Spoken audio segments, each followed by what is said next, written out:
Greetings, fellow Hyperboreans. Dave here, the developer of the Hyperborea system for Foundry Virtual Tabletop, back to you with another feature demonstration for the latest release.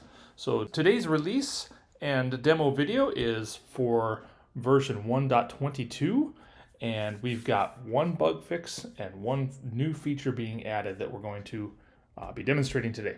So talking about the bug fix first, it actually has to do with the token overlay, these little bitty weapon and shield icons that are overlaying my tokens, and that I just released last week. And someone submitted a bug report that they were having issues because if they had their grid size, so I'm in this scene here and you go to the grid, if you have anything other than the default 64, they were having issues with where the positioning of those overlay icons. They were still on the screen, they were just positioned weird, and usually they were like either way inside the token or way outside. They weren't nice and clean in the lower left and right corners. But I can show you now that it's actually working if I reduce this to say 32 pixels, and we'll go ahead and let it do that.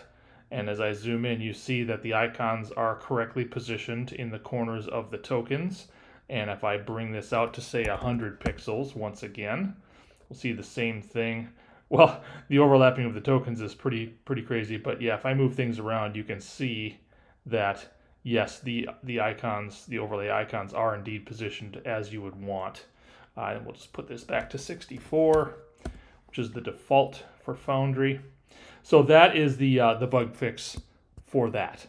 Was just fixing the dynamic positioning of those icons because it was already determined dynamically.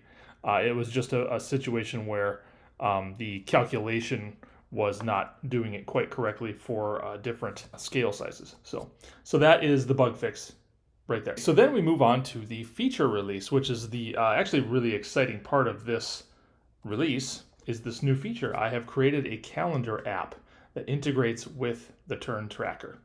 It has data for all 13 years in the Hyperborean solar cycle by the year number and its common and esoteric names. The seasons are linked into their corresponding years and months, actually, for the season flips that take place mid-year. It also has data for the 13 months in the Hyperborean year, again by number and name. Festival weeks are linked into their corresponding month and dates, the week dates that they happen. And this app can be used by the GM to set your campaign's current year, month, and date, and then advance those days as time goes by. And we'll just demonstrate this. I don't have to talk it up so much. So we start from the turn tracker. Now, one thing to keep in mind, the turn tracker is only visible to GMs by default, so players won't see this. But what we've done is I've taken the previous button on the far left was a reset turns button that would reset the turn counter to 1. I've replaced it with an open calendar button. So I'm going to click that and we get our calendar here. And there is a reset turns button right there. So just so you know, I'm not taking a feature away, I just moved it. But now let's actually talk about everything this calendar app has on it, because it's actually got lots of features built into it. Okay, so let's see. So the calendar app has multiple functions. Number one, you can select the current month just from this drop-down list. Very simple. And number two, you've got the year here. This is a numeric field, meaning that I can actually arrow up. Once I've got my cursor in the field, if I press the up arrow key, you can see the number changes, and you can see the name of the year is changing as well. You'll see the season update as I roll into a new season. Any second now, there it goes, it went to fall. And if I down arrow, same thing, it goes down. So you can also just type in here, of course, just like that, no problem. So that's the year. And of course, as I said, you've got both the common and the esoteric names for the current year that you've got selected here. So that is updated on the fly as you change the year. Of course, the current day is this sort of pink one here. Let me put it over here so it stands out a little bit more. This is a festival week. So, but yeah, you could just click on here to select whatever day you need to when you're getting started. The moon phases, of course, you can see those displayed. It's always Phobos and then Selene. So Phobos is first, then Selene in every one of these. I also did include the moons today. This is just for easy reference. Honestly, if you're just looking at the day, you're going to see the exact same thing. But, again, this hopefully just makes it a little bit more clear if you're having trouble figuring it out.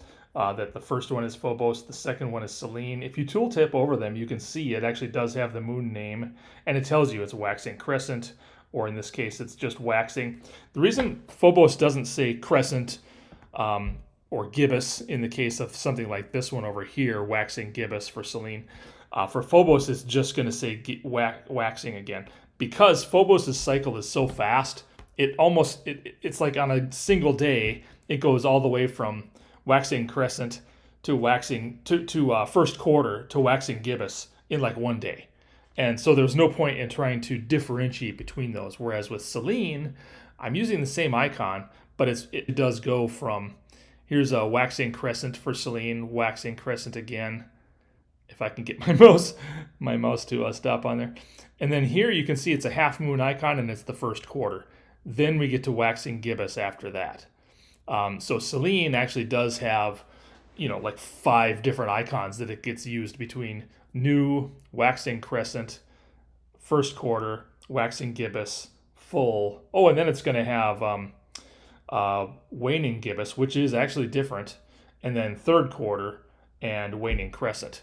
So there's actually like 9 icons for Selene, but for Phobos, there's just I guess 4 or 5 icons, because we don't have we don't use the quarterly icons, so it just goes through a lot faster. Anyways, all that to say, you've got the moon phases there, you've got it listed down here as well, just for the current day, but it's obviously, it's on every day that you possibly select. The selected day is highlighted in this kind of pinkish color, and then the number goes blue, as you can see. This week has a very slight light purple background color, as well as the purple font. But that is highlighting the Festival of Beltane. So if we go to a month with no festival, you'll see that purple highlighting goes away. This is just an ordinary month with no festival. You've got your selected day, of course, whatever it happens to be. If I go to another month that has a festival, you're back to having that. And again, the festival is noted in text down here. Tells you what the name of the festival is, and it tells you what the date range is, the 22nd through the 28th, which of course is then the week that's highlighted here in purple. And finally, we've got the current season listed right here, and this is calculated based on the year as well as the month when there's a year in which the season changes mid-year. Okay, so that's just automatically calculated. Finally, we get to the calendar/turn controls, and what you've got here first is the advance the day button, and all that does is it advances from 17th to the 18th. Now, why would I bother having that button, you ask, if I can just click on the calendar? Very good question, but I'll tell you why. When I get to the 28th and I want to go to the next month like that, I can either do that and then I have to do this, or go to the 28th again, I can hit advance day, and you see it automatically change to Capricorn for me. And when I get to the end of the year, let's say I'm at Pisces and I'm to the 27th and I advance to the 28th. Now watch, you're going to see both the month and the year change just like that. That's why I have the advanced day on there, because it takes care of the month and the year stuff for you to make it a little bit easier, rather than having to remember to flip your drop-down list and increment your year when you go through those changes. So that's the first button. The set button is send the day to chat. If I click that, you see I get Sunday, the 1st of Aries, 577, year of the elk. So it's pretty much the same information that's here. It's just laid out in a nice simple text with all the information. I did not include the esoteric name here. It's only the common name for the year, but otherwise pretty straightforward. Then we get advance the day plus reset turns. So that's going to do the same thing as advance day, and it's going to reset my turn counter from 4 back to 1 again. So if I do that, we're going to see the date's going to advance from 1 to 2, which it did, and of course the turn had regressed or was reset to 1. And then finally, just the reset turns. So if you just want to reset the turn without worrying or affecting the day, you can just do that from right there. Okay, let's see. And that's pretty much the calendar app. The only other thing to mention is that the system also supports some chat commands. So as one example, since players can't actually see that turn tracker there, they can open the calendar with just a /cal command, and that will pop open the calendar. And for a player, this would be read-only, so they would not be able to change the month or the year or select days. These buttons are all disabled. things like that. So players can just get a quick view and see what's in there. You can also do get my mouse out of there, /cal chat, space chat, and that will send the date to the chat just like it did there. Players and GMs alike can do that. Okay, Hyperboreans, that's about all we've got for today's demo. Just wanted to show off the new calendar app and how you can use it and the features that are built into it. Pretty straightforward, I think. Probably people would have figured it out just fine, but this gives you an idea of all the features that are there, whether obvious or not. Okay, have a good day and happy adventuring, Hyperboreans. Dave signing out.